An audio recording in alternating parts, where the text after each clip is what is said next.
What's going on, people? This your boy Tune, Y.B.E.T.V. Today I wanted to rock with you guys about right now drivers are messing up the rates.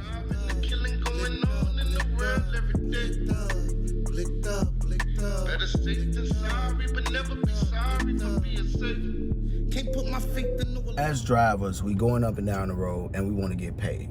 You know what I'm saying? And we want to get the best rates possible. So it's either the driver's market or the broker's market, right?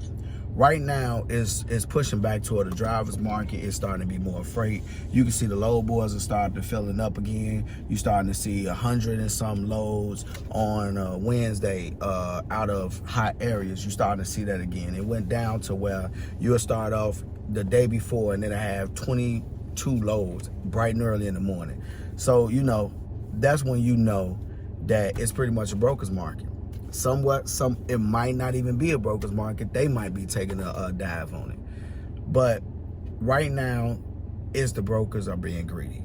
They have way more money to offer, but they going under the 15-day average, and a lot of people don't know what to book these loads for. Now, I'm gonna give you a tip. The first thing that you need to do is, if you are an owner-operator and you are booking loads, get you a decent load board.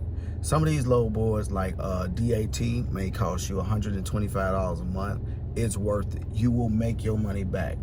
123 load board is another good one. They just don't have a lot of freight on them. I love how they set up. They only $55 a month, but they don't have a lot of freight. So, truckstop.com, that's another good one. See, now those guys right there, those are good load boards to have. And you want to make sure that you get one. I think not lowboard.com. I think they $125 to $150 a month. Definitely go for it. Definitely go for it. I would say, like, man, you definitely want to get you a good load board, and that will tell you the 30-day or the 15-day average for these rates, so you'll have a negotiation tool. If you don't have a negotiation tool, you kind of shooting yourself in the foot.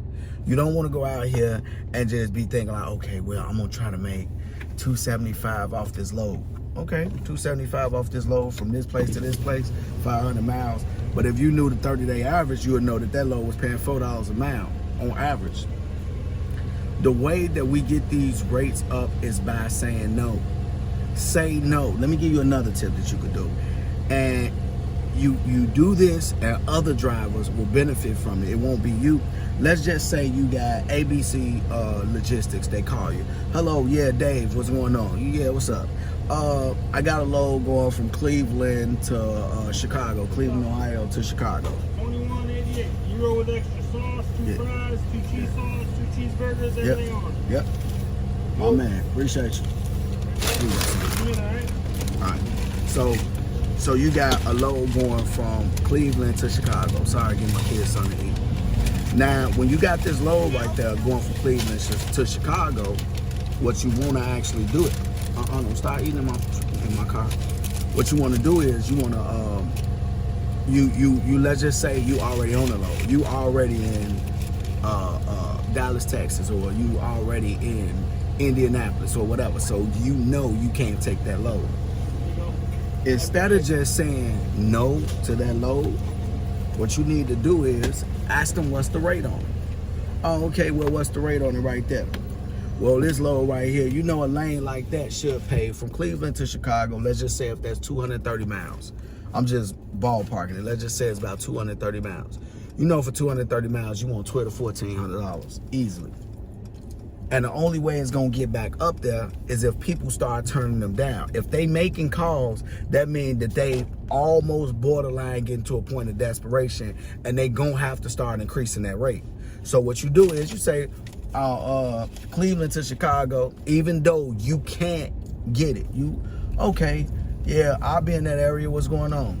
What's the rate? What you looking for to get it? Oh, 700. 700? Nah, bro. I wouldn't move from Cleveland to Cleveland for $700, bro. They well, we could do 850. No, thank you, bro. Look, it looked like the 15-day average on that load. I just ran one of those in that same lane. The 15-day average was like 1,200, 1,300. Oh, well, we can't come up that high. All right, bro. Well, you know what I'm saying? Thank you for calling. I appreciate your time, bro. They're going to be like, all right, and hang up.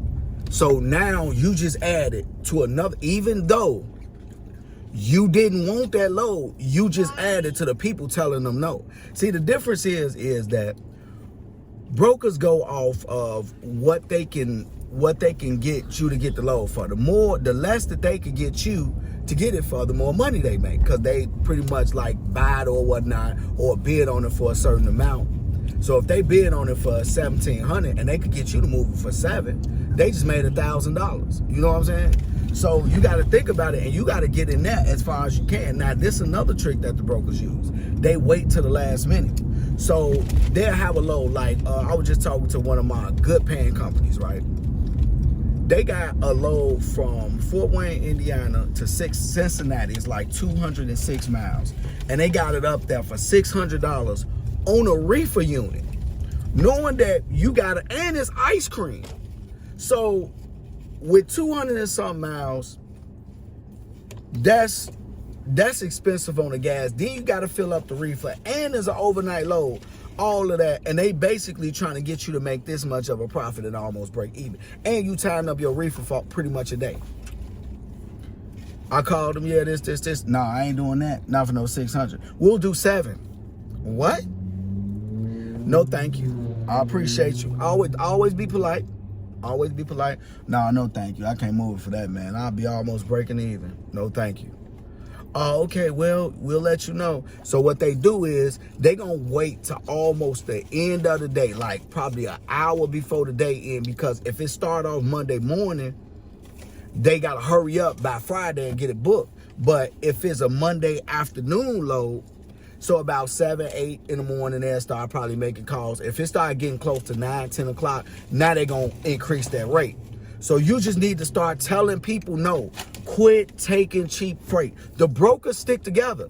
They know, like, if you go on a load board and you see 2 or 3 brokers with low rates for that day, all the brokers gonna have low rates. Because they know, like, oh, well, in this area, in this lane, somebody just got it covered for this. When you call in, you will know that they sticking together, because they be like, well, we've been covering these all week for $600. And I be thinking, like, who in the heck is taking a 300-mile load reefer for $600? Y'all screwing it up for everybody. So, like, that's just one of the things that you need to do. One of the things you need to look at. Quit taking cheap freight. If they call you, even if you're not in the market to get it, say no to it. And you'll be, you know what I'm saying, passing the blessing along. Say no to it, like, nah, I'm cool. Get them to increase the rate, because when they start figuring out, like, the drivers ain't having it and they not going to do these loads, then that's when they'll increase the rates and we'll start getting it back. Because, like, right now, by gas going down, the freight is starting to come up. You already know, this your boy Tune. This is Y.B.E.T.V. If you don't want to end up in a box, think outside of it. Y.B.E.T.V.